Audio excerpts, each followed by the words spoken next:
you may know that the Thirlwall inquiry is currently ongoing, which is examining some of the governance issues around the Lucy Letby case, particularly around the whistleblowing and the doctors who tried to raise their concerns in good faith. So some serious patient safety concerns they had that they tried to raise in good faith.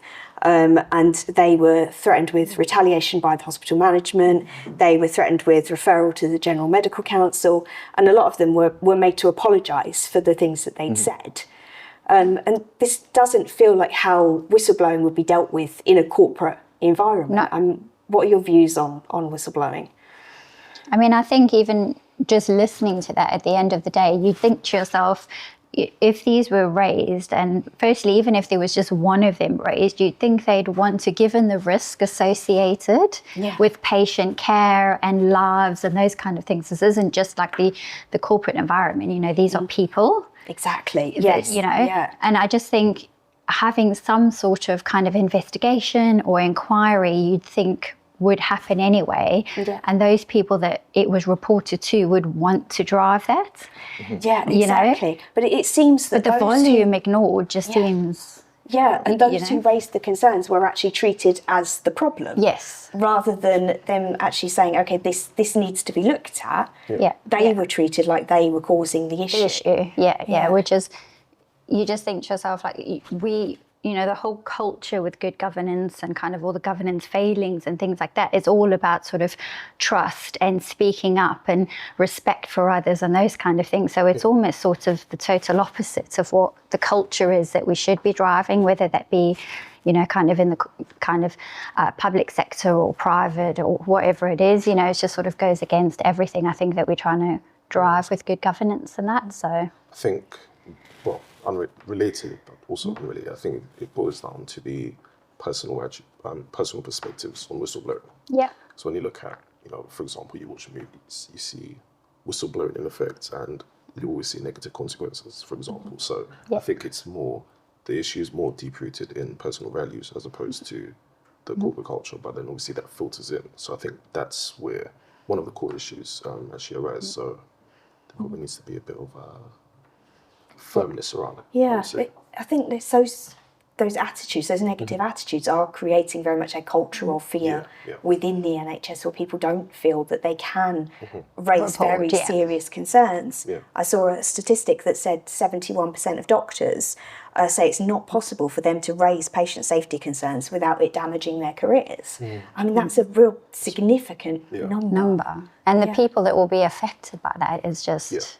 Exactly. If you think about it, these are medical issues. These are potentially life-changing, things that could happen or go wrong. And you think somebody, like any kind of professional, whether it be the nurse or the doctor or anybody seeing these kind of things, should feel comfortable enough to kind of report on them. And even if it is investigated and potentially something doesn't come out of it because there was nothing, but at least they see that their concern is treated as valid and somebody is going to at least look into it as a minimum, I think that's the culture we're trying to drive. But you were right when you said about sort of it's the people you're reporting to as well as how they taking that, I think makes a big difference. And I think we talk about sort of, like even if we're talking about the corporate world and boards and that, they are driving and setting kind of the ethics and the culture and the behaviours and that within a business. And I know with the NHS it's different, but it should still kind of be the same, that there should be sort of this overlaying,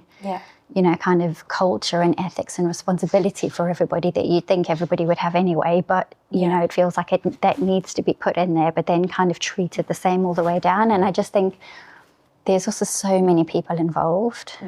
It's just a huge machine almost that, how do you kind of keep on top of it if there aren't sort of really strict kind of frameworks and policies and procedures and things for people to follow within it and how things should be treated? Yeah.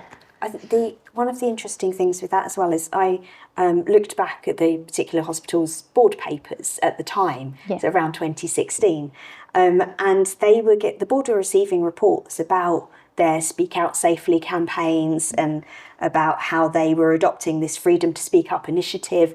And so the board were hearing a lot at the time that this was going on. A lot of good all the things. brilliant initiatives they were yeah. introducing to help people speak up. But yet what was happening in practice was definitely not different. marrying No, up no. with what the board were being told. And again, that comes back to the personalities of the people that you're reporting these things to. That's it. And equally, I think that kind of shines the light though on, you know, it's not just kind of a tick box exercise or just saying what we're doing at the end of the day, because it's one thing kind of coming up with these policies and procedures and kind of the culture that you want and how you want people to behave and that kind of thing, but it's kind of filtering it down and then also having some kind of internal checks or whatever it is to ensure that that is what's happening. Absolutely, because yeah. it's not really fit for purpose and you're having all of these great initiatives in place when actually it's not working that way at the end of the day. You know, it's still going to fail. So the board should be questioning, okay, we've got all these wonderful things in place, but where is the reporting coming up to us to show us that this is what's being done in practice at the end of the day? Yeah, there was a statement that went to the board saying that they have acted appropriately on the concerns that have arisen. Now, I'm expecting that the doctors and consultants who raised their concerns would absolutely not agree with that was statement. appropriate. Yeah, exactly. Yeah. And what did they have to show that their action was appropriate? Yeah, were it's there a actual statement. investigations that came, you know, a full investigation that came to a point where somebody had considered the findings and it was felt that it was invalid, or was it just brushed under the table?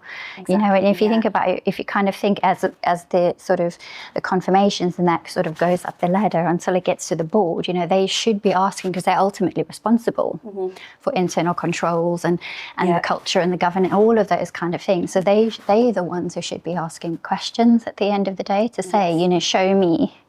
Yes, rather than just taking these blanket statements. Exactly. Of, yes, we've done this, we've acted appropriately, everything's fine. Fine. You know, if you're running it, surely you'd want some kind of comfort.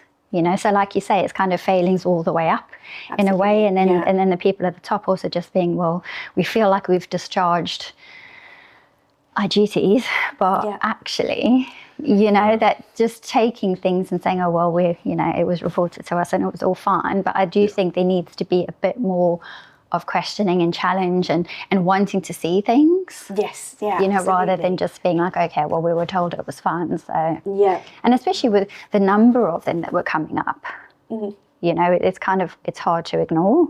Definitely. Not that you want to ignore, and you should, but, you know, it really should have raised a lot more alarm bells, not just at the board level, but kind of all the way through. You think somebody, you know, thought, oh, actually, this has come through quite a few. You know, maybe there is actually something. Exactly. And, you know, it's just general NHS leadership need to be prioritising patient safety. Yes. I think that's kind of what they're there for, really, at the end of the day. Like, if we're in a corporate environment, you know, we're looking after sort of the directors in the company and making sure they meet their requirements, you know, which kind of protects your shareholders and their investments and your employees and all your stakeholders at the end of the day. You know, they equally, that is their responsibility. Yes, yeah. And I think the thing to also consider is that people making these claims are looking for, you know, remediation of some sort. So if they're not seeing anything, and if they're historically not seeing anything, then people after them, they're not going to feel compelled to actually make the claims because it's like, what's going to happen? Exactly. It's just going to go to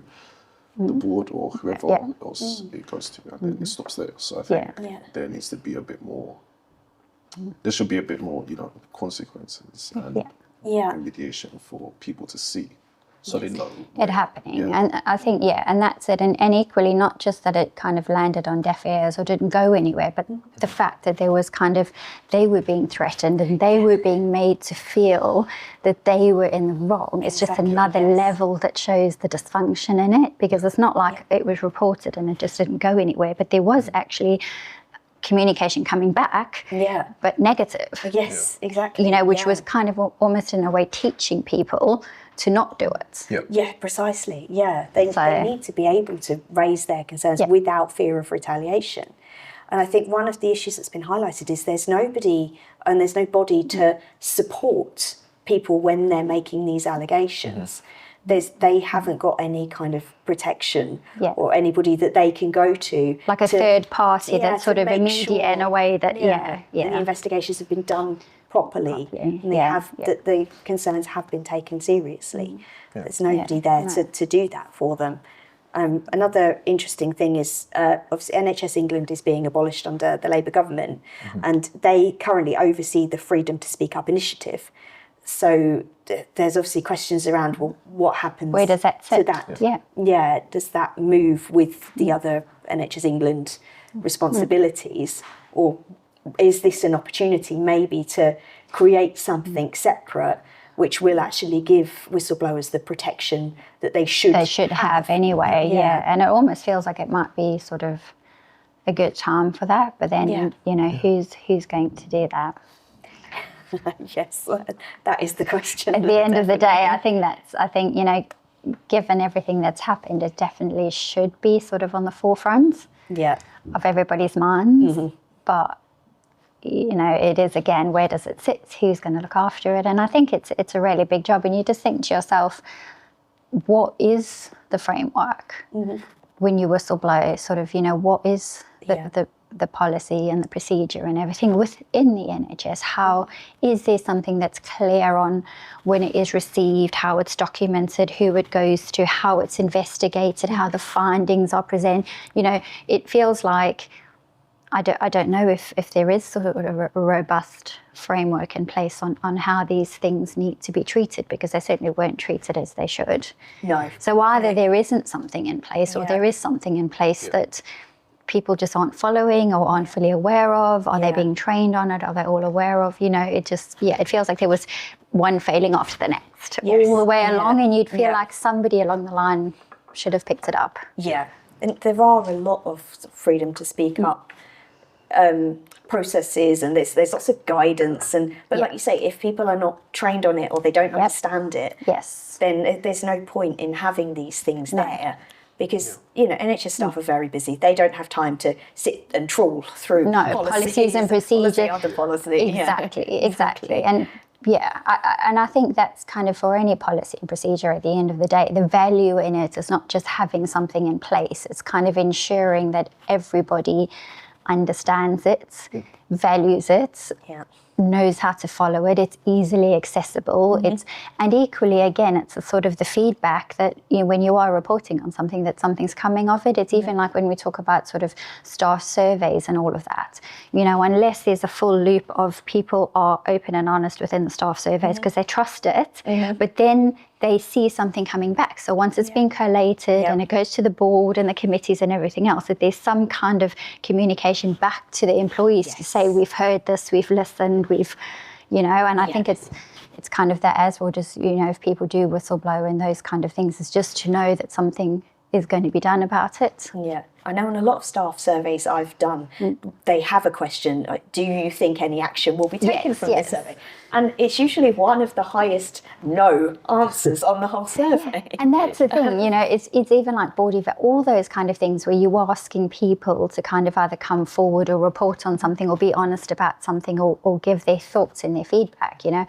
To get people to do that, you have to kind of show that it is listened to, that it is of value and something will happen, even if it's just, okay, we've taken note of that, there's nothing we can do currently, but this is, you know, it's just some kind of feedback loop for all of that. And I think, you know, whistleblowing, board evaluations, staff survey, anything like that, is to get people to open up and to feel like, well, if I am honest, it is of value to someone somewhere along the line. So